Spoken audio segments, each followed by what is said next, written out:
live.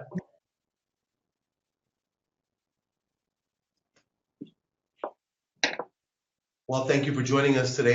It is my pleasure to welcome a very special guest, a great friend of mine, JJ Virgin. And it's always amazing when you got folks that are just super health heroes, I call them, because they've changed the paradigm all throughout her career. JJ has changed the paradigm, helping people really live the best life that they can. JJ, thank you for taking time and joining us and helping our viewers kind of get a whole different perspective on life. Appreciate you coming on. Oh, love to be here. Thank you. I'm gonna brag about JJ a little bit here. So for those of you, go ahead. You brag away. JJ, he is an amazing individual. You know, I've met her in person. This is not just somebody who you meet, and not understand the impact she's had on people's lives. She's a 4-time New York Times bestselling author, celebrity nutrition and fitness expert, and what she's done is really changed the paradigm. Like I said before, she had a bestseller, The Virgin Diet, drop 7 pounds, lose 7 pounds in just 7 days. The Virgin Diet has been a bestseller in the Wall Street Journal, USA Today, Chicago Tribune, and numerous other media outlets. She specializes in something interesting, weight loss resistance related to food allergies and food sensitivities, and this has helped thousands create fast fat loss. And she's also the best-selling author of 6 Weeks to Sleepless and Sexy, as well as prominent TV and print media personality. She speaks at major integrated medical conferences and appears regularly on PBS, Rachel Ray, Today's Show, Dr. Phil, Access Hollywood, and also blogs for the Huffington Post. She's the creator of the 4x4 burst training workout and co-star in TLC's Freaky Eaters. She's also provided nutrition and training programs for a wide variety of famous faces, including CEOs, athletes, and celebrities, including Gene Simmons, Ben Stiller, Tracy Thoms, as well as Superman, Brandon Routh. And she's a board-certified nutrition specialist. So she's a board-certified nutritionist specialist and board-certified in holistic nutrition and a certified nutrition and fitness specialist. And has completed, 40 graduate and doctoral courses. So she has a huge brain. That's what that means. So her books are The Virgin Diet Cookbook, Sugar Impact Diet, and also the Sugar Impact Diet Cookbook. She's going to be talking about something a little different today, and it's called the Miracle Mindset. Now I'll let you maybe talk about this. You got this new book that's coming out, and it's I think in a sense a departure from what you've done, but to me it's part also of just getting the best out of your life, whether you have adversity or not. So maybe you can tell us a little bit about the Miracle Mindset, and really to me it's an extension of what you've done in the past. Yes, it seems like it's going sideways, but in reality, this book really sits on top of everything else. And what happened was 4.5 years ago, actually, just as I was getting ready to publish The Virgin Diet, my 16-year-old son was the victim of a hit and run and left for dead in the street with a torn aorta, multiple brain bleeds, and 13 fractures. And when we got him to the first hospital there, the doctors literally told us to let him go. And we overruled them and airlifted him to another hospital where they fixed his torn aorta. They were able to do it without a blood thinner, but he was in a deep coma, Glasgow 3, the deepest coma you could be in. And I, was going to be there for my son. I wasn't leaving. But I also had a book that was getting ready to come out, and I'm the financial support for my family, and I had everything invested and then had borrowed to make this thing a success. So there was really no option. I love this saying, if you want to take the island, burn all the boats. All the boats were burned. I had to be there for my son, and I had to make this thing a success so I could pay the medical bills. So there's the setup. And he was in the hospital for 4.5 months. He's been home recovering from this brain injury for the last 4 years. And as I've gone through all this, the big thing people asked was, how did you do all this? Like, how has he gotten through this? I mean, someone who was basically dead on the pavement. How have you been able to do what you've done? And, first you look at it and you think, oh, well, it's because I was super healthy. And, I put him on fish oil. But in reality, the big differentiator between all of this, and really anyone who's successful, is your mindset. And it was the decision that first night when the doctors told us that, with the torn aorta and multiple brain bleeds, we needed to let him go. And we said, no, we're overruling you. And then the next day in the hospital, I looked at him in his coma and I thought, this is going to be the best thing that ever happened to him and to me and to our family. And he's going to be 110%, which is what I've been operating with ever since. And then knowing that I had to pull all this off and that I was going to make this book super successful and all of that, yes, the strategies are all over to do this, but it was the mindset that made the big difference. And that's what the miracle mindset is. Let me ask you this, as a parent, you get you have a doctor that's, somebody who knows what they're doing and tells you that, your son's not going to make it. And I know how I would respond, but no matter what your background is, and you have been through so much adversity and succeeded, but what do you do and what is it in you that says, no, we are not going to give up on my son? Because many people do. They say, listen, this is an expert. He's looking out for us and he's saying there's no hope. What makes you, JJ, say, you know what? You're not going to we are going to transfer him somewhere else. Tell me what went through your mind that made you. Well, I've never been good at no's. So there's that little authority issue that I have. I've never been good at no's. But you know what happened? We were standing there and we asked the right question. We said, all right, what would you do if this was your son? And one of the other doctors was like, well, I'd airlift him. And the one doctor had said, there's like a point there, he'll never survive the airlift. And even if he does, he's not going to survive the surgery. And even if he does, he's going to be so brain damaged, it wouldn't be worth it. My 15-year-old looked at that and said to the doctor, so a 0.25% chance? And he said, yep, that's about right, son. Well, all I heard at that point was not there was a 99.75% chance he wasn't making it. To me, I had hope. That's all I needed. And then it was get out of the way. And I literally said to the doctor, doesn't time matter? You're overruled. Get out of the way. We're going, that's it. And, I find that when I'm under stress, I have to have hope to hold on to, and then I need to get into action. And that's the thing that helps me the most. And all along the way in the hospital, when he went through the first surgery and he came out and everything looked great. And then the doctor said, all right, well, I'm just the plumber. I have no idea if he'll wake up. And the neurosurgeons were like, we don't think he'll wake up. I'm like, I'm not going to listen to that. Like, I believe we get what we expect. And so for me, I was like, all right, I expect that he's going to come out of this 110%. Now, what do we need to do this? He had a crushed heel injury. As you know, that's a game-changing injury. And the doctor said, we're just trying to get him to be able to walk again. He had this horrible heel with a pin sticking out of it with a big gashy wound, and it was hanging. And they said, we just want to see if he'll ever be able to walk. And I go, you know what? I want you to treat him like Kobe Bryant. If Kobe Bryant were in this bed right now, you wouldn't be trying to get him to be able to walk. You'd be trying to get him back to being the super athlete he is. And that's the same with Grant. And when you have that attitude, people treat you differently. I think they thought I was a bit crazy, but they also knew that I wasn't going to settle for good enough, right?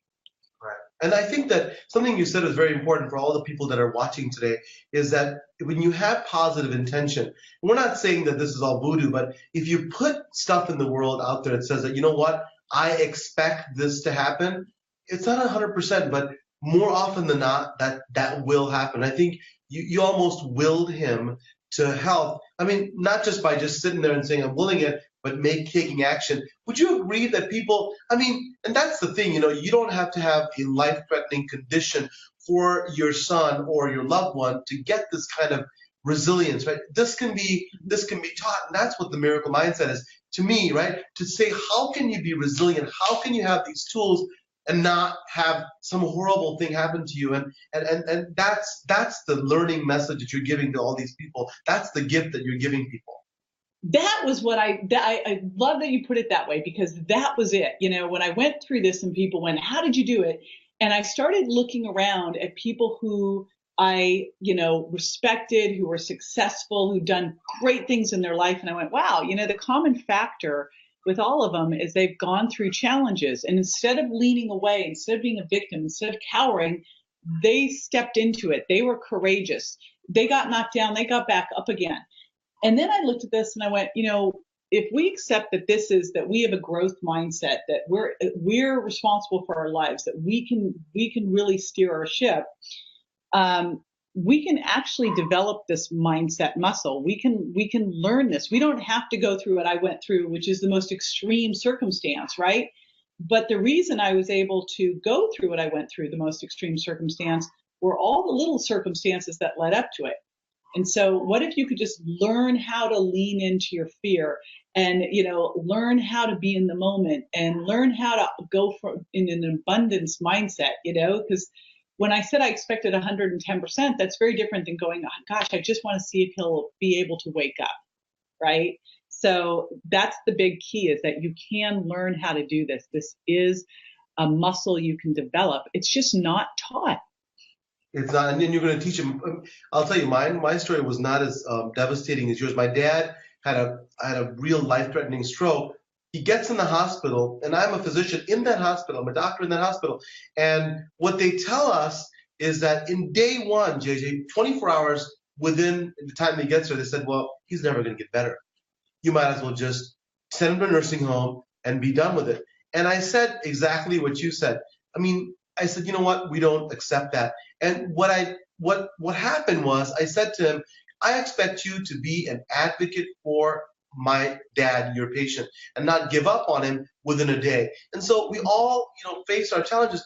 If my child was in that situation, I'd be devastated. And it was my father, and it was a little different, but it happens to all of us. And you're absolutely right. Are you going to go in that place of being uncomfortable and challenging people of authority? And I had to, even though it was my colleague, he had 10 residents with him, and I had to basically tell him that, and it was embarrassing to him, but it was the truth. But to me, it was much more important that I advocated for my father. And this takes strength and resilience. Do you think that are those complementary traits? Tell me what you think about those two words. Are they both the same, or how are they different for people who are watching? Because you clearly have understood the difference, but people who are watching, maybe they can get a better idea. So, when you look at resilience, and I think I want to back up a little bit, because what you did with your friend who is the doc with all the residents was one of the most powerful lessons you could have given those residents. Is what you say around a patient matters. And if you believe someone's going to get better, that will help them get better. If you believe there's no hope, there's no hope. And I was very careful in the hospital to manage who was around me and what they were saying. And no one was allowed to come in there that didn't think he was going to wake up. I had one doctor who said, we've seen kids with half their brain gone and they're fine. I'm like, you're my doc. You're coming in. We can work together. All righty. I love that. But think about that. That doesn't have to be in the hospital. That's everywhere in your life. You can surround yourself with people who see possibility and opportunity, where the people say that won't work, you'll never make it, right? So in terms of strength and courage and resilience, I look at it and I go, you're scared, which is a good sign. It means you're stepping out in life. If you're never scared, you're playing small. You're not challenging yourself. So you see a situation, it scares you. You decide you're going to step out, get courageous, and take it on. And every time you do that and you get courageous, you get stronger. And that courage, leaning into the fear, using your courage, getting stronger over and over and over, that's what builds resilience. And so it's a reframe of, I think we're taught, oh my gosh, that's scary, let's duck away from that. You think about going in for that job interview, and that seems like something I could never do. Don't go after that. You don't want to get shot down, or, don't go ask that gal for a date because she'll shoot you down. It's like, what if you said, okay, every time something feels like it's a little scary, I need to go for it, because my comfort zone will expand and I'll get more courageous. And I just will build this muscle that I know that if it didn't quite work, I can get back up and brush myself off and I'm fine. It's interesting, is one of the key ways to build resilience isn't what you would think. And it's so easy to do. And it's something that I've been doing every single morning. And it was one of the things that as I was going through that time, because you can imagine the most challenging thing I had to manage during that entire time was my mindset. If I let any trickle of doubt get in there, I was a goner. So everything, I had to manage that mindset. And every morning I got up and I wrote down 3 things I was grateful for. And that's a habit I do every single day. And if I'm in a big rush, it might just be take me 30 seconds to do it, but I do it because it frames the day. And you said a very important thing. The problem is that our brain is fear-based. So throughout our history, right, we wanted to eat lunch and not be lunch. So that fear-based training helped us thrive and survive. And so now I think people, it's having fear in your brain is such a tough thing to overcome. And I tell people, it's like fear is like a weed in your lawn. You put a couple there, it just grows like crazy. However, if you plant little flowers of positive thought, which is what you're talking about, when the girl there, you think you're not going to be able to take her on a date, ask her, put those flowers, little flowers of positive thought, and then eventually that'll blossom. And it's absolutely a practice. I've had to do it my entire life because you get into situations, that you are not comfortable with, and instead of saying, I'm going to shy away from it, embrace it. And, your book that's coming out, tell us a little bit about it, and you also have a little gift that you can give them. Tell us about the link and maybe some of the viewers that are on right now from all over the U.S. and the world that can maybe link in. Yeah, and I love, you've got all sorts of awesome comments over here, Partha, on your page. Johanna, it's got a big thing about courage to change things we can and the wisdom to know things can change. I love that way that she's reframed that one. And I see Callie in there talking. So you've got some great comments going on. I just want to, acknowledge that. It's so great to see so many people participating. Clearly, we can ask some questions in a couple of minutes. I just want to make sure that people know that this book is coming out and they can participate in it somehow. And maybe we can give them the link. JJ, what's the link that we can give them? Yes. So I have been working. This has been an 18-month project.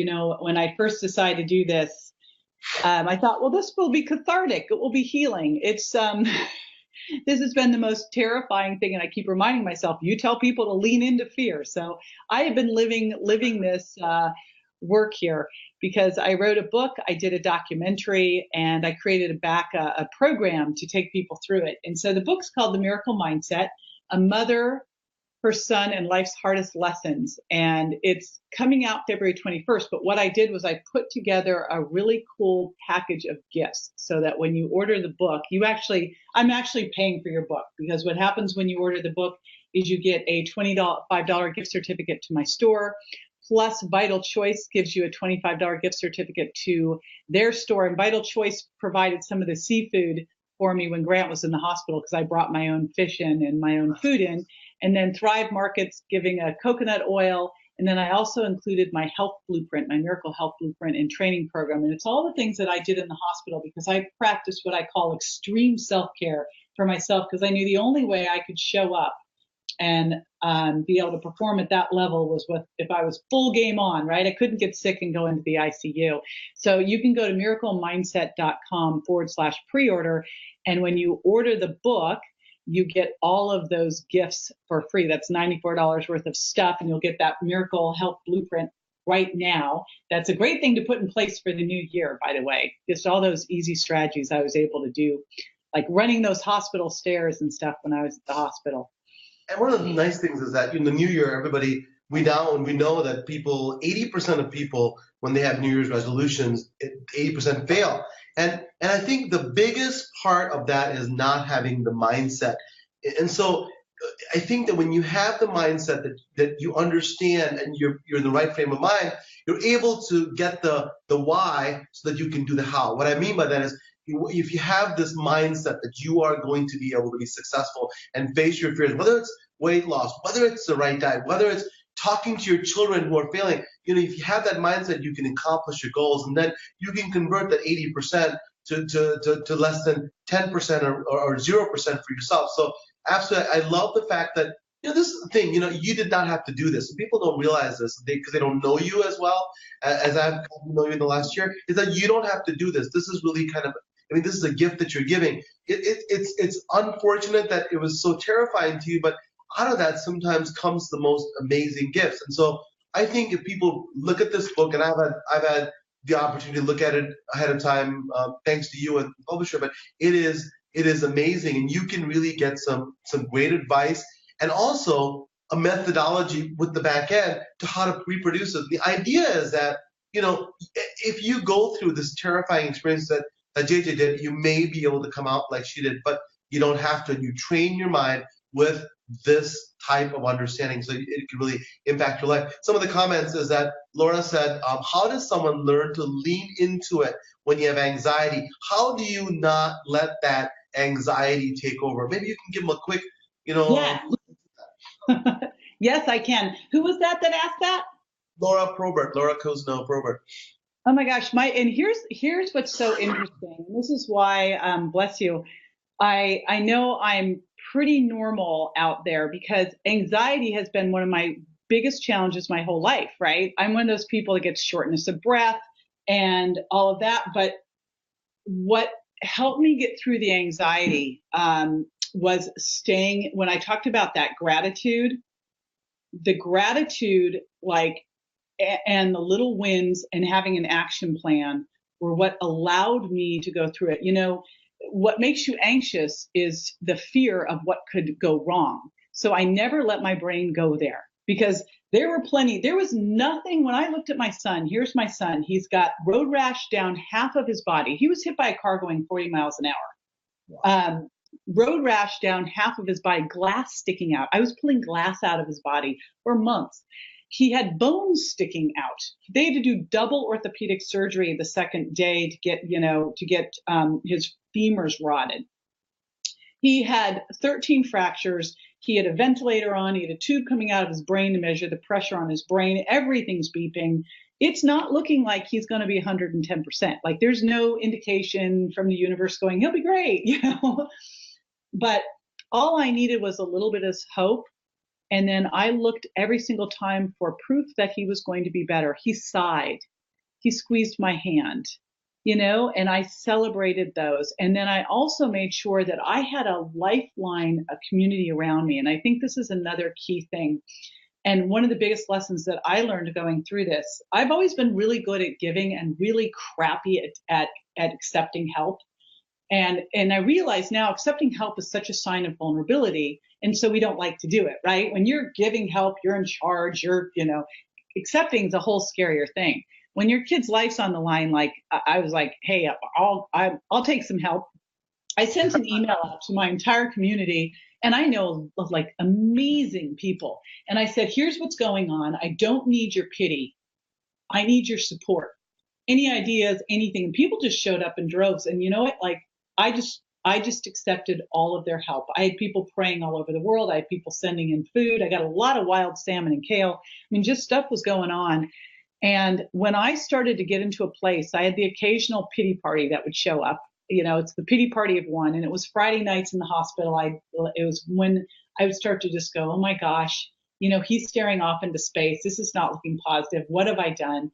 And I had this one woman who would come in on Friday nights, Dr. Ann Meyer, who's a brain trauma doc from Cedars-Sinai. She would do essential oils. It was one of the first things we did with Grant. She started these essential oils. It was one of the first things that gave me hope because I watched him start to wrinkle his nose and flutter his eyelids and went, all right, he's in there.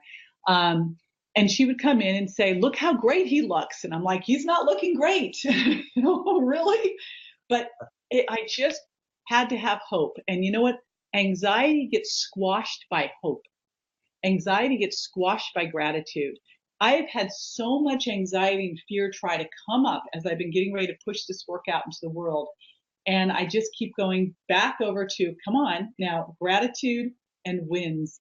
And what's my hope for this? Why am I doing this? When you said about when the why is big enough. What was incredible to me, Partha, was this last year, I did a query out to my community. I said, if you're not where you want to be in your health, why? What's the number one reason? And, you would think in my community, they'd say, oh, JJ, I don't want to give up my cheese, or, I can't get rid of the sugar. It wasn't. The number one reason people weren't where they wanted to be with their health was because they didn't feel good enough. It was a self-worth issue. It was a mindset issue. So often we try to heave strategies when the issue isn't a strategy shortage, right? There's no strategies shortage here of how to take care of your health, but there's a huge strategy shortage of how to expand your mindset, how to develop it, how to grow it, just like you're going to the gym, so that you can, again, how do you get used to leaning into fear? Every day, go, what could I do today that might scare me a little bit? Like maybe saying hi to a stranger passing by. That might seem crazy to most people, but I'm ridiculously shy. And even smiling at someone walking by, I feel like silly doing, helping someone, sending a thank you note, whatever, something that would scare you a little bit. If you just get used to doing that every day, that statement, do one thing a day that scares you. Right. It's right on, and I've known in the past when I got to a point where I go, nothing is scaring me, that I'm just playing small. I'm not challenging myself. I'm not growing. When you're growing, it's scary. We don't grow when things are easy, right? We grow when things are scary, and we are never better than when we're challenged. A couple of great points you made. First of all, if those of you are watching, and the people watching from all over the United States and the world, please share it with your friends. I mean, we want people in your circle to get this information, this valuable information that JJ is giving you. A couple things you said were really important to me. Is number one is the community. We call that a tribe. I mean, you're a true health hero, because what you did for your son is not just remarkable. It is probably 1 in a million what you've done for your son. And you talked about something very important as a community. You need your tribe to be around you. Whether the tribe is the tribe of doctors, whether it's the tribe is all the people that are around you that are saying, what, we got your back. That is so important to give you that resilience. And it's almost impossible to do without that. And the second thing you said was, I did with my daughter when she was 9 years old. My daughter was shy when she was much younger. And we're at the mall, and she saw this elderly person that was kind of grunting. And I said, Johnny, why don't you go say hi to her? She goes, no. And then finally I convinced her to say hi to this woman. And this woman, who was foreboding to her, she was so scary, said, hi, what's your name? My name is Beatrice, or whatever her name was. And it was an aha moment. I tell you, JJ, she's never looked back. And what I mean by that is, the entire day she said hi to everybody as we walked across the mall. And this is a kid who wouldn't go up and do that. And I totally get what you're saying, is that you have to go there when you get that discomfort, because without adversity there is no growth. People who stay either in relationships because they think it's comfortable, it's just they're miserable but they're comfortable. They stay in that comfort. You have to get a little uncomfortable to be able to do it. So please share this information with people that are that are not on this Facebook Live. And let me see if I can get some more questions and comments. Marima KH said, yes, we have to go in the heart of danger, like how instead of the why, set to the mindset.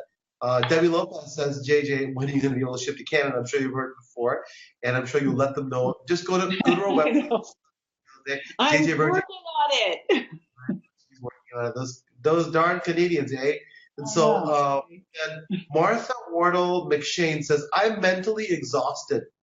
That's a good question, because a lot of people this time of year, how do I recharge my emotional batteries? What would you say to Martha, JJ? What do you think? Well, here's the thing with that. I think everyone is different with what recharges them. When you look at introverted people, they recharge by themselves. Extroverted people like to recharge in a group. So I think we've got to get super clear and honest about what recharges us. Like, I don't recharge by going to a party. If I need to recharge, I need to be on my own and recharge. So you've got to get really clear on what is it that recharges your batteries. I know with me, it's going out on a hike. It's taking a hot bath. It's putzing around the kitchen. It may be shopping on eBay, but I think what you find are, what are those things that bring you joy? And it doesn't matter how silly they are. Getting a mani-pedi, getting a massage, again, walking the dog, whatever those things are that bring you joy, having a party, hanging out with a friend, and just build those in. What I see with a lot of us is, back when I used to work with people one-on-one, I'd always ask, well, what do you do for fun? And I'd get like a blank stare, and they go, well, I take my kid to soccer practice. I'm like, that's not that's not what I'm talking about here. And I think so often, especially working moms, we feel so guilty If we're at work, we feel guilty we're not with our kids. If we're with our kids, we feel guilty we're not working. We get home. Home's our second job. We got to clean up everything. And there is no time for ourselves. And we feel guilty taking that time. I have a girlfriend, Dr. Sarah Gottfried, calls it tiara time. And I'll tell you what my recharge is. My ultimate tiara time is a hot bath, a glass of red wine, and I admit it, a totally trashy novel. Nothing that's going to do personal growth for me or anything else. Just a silly chick lit. I like British chick lit novels, romance novels. There you have it. But that's my little thing, my little guilty pleasure, Epsom salts bath, wine. So I'm detoxing and retoxing, and that book. But the main thing is that people who don't know what you just said, that you're shy and that you get short of breath, would never know it. And I think that one of the big principles of this whole idea of miracle mindset is that this is a teachable thing. Malcolm Gladwell had a book, and I'm sure you're familiar with it, and he talks about how people think, well, you're born having these skills, right? And it's such a myth about all these things that you're supposed to be born with. These are all trainable things. And I call it, you had your 10,000 hours, while you were in the hospital day and night, and you got trained extensively. And the nice thing is that with this book, you're almost giving them, not a shortcut, but you're giving them the same lessons you learned so painfully in a way that they can reproduce. So I think that's I'm trying to give them a shortcut. I like shortcuts. I'm trying to accomplish, there's 2 goals with the book. Number 1, shortcuts, yes. And number 2, learning these things without having to go through what I went through, because they'll allow you to step up bigger in your life. But it does involve, and you said it involves stepping out of your comfort zone. But, so often we're in this comfort zone that we don't even like. We're just there. And every time you step out of it, just like you explained with your daughter, you don't ever go back. She said hello to one person. Now all of a sudden it's like, okay, it becomes your new normal. So these things all can be learned. You just need to first quantify them, see where you're at now with I have 7 different attributes that make up the miracle mindset, and then go through and work on each one. And it's a process. But when you up level your mindset, when you develop that mindset, it will impact every area of your life. So if your struggle right now is with your health, let's go above it, up level your mindset. That will help you then take the strategies you should be doing and finally do them. Exactly. And so, hey, thank you so much for joining us today. JJ's been giving us this amazing advice that she went through this terrifically horrific experience that made her understand some of the principles, and she's sharing that with us. I think it's a real gift. So, please go to the website, go to the link, which is tell the link again, JJ, so I don't get it wrong here. All right, miraclemindset.com/pre-order. And what I put together was a gift package. I'm basically going to, pay you back when you get the book, because I give you a gift certificate back over to my store.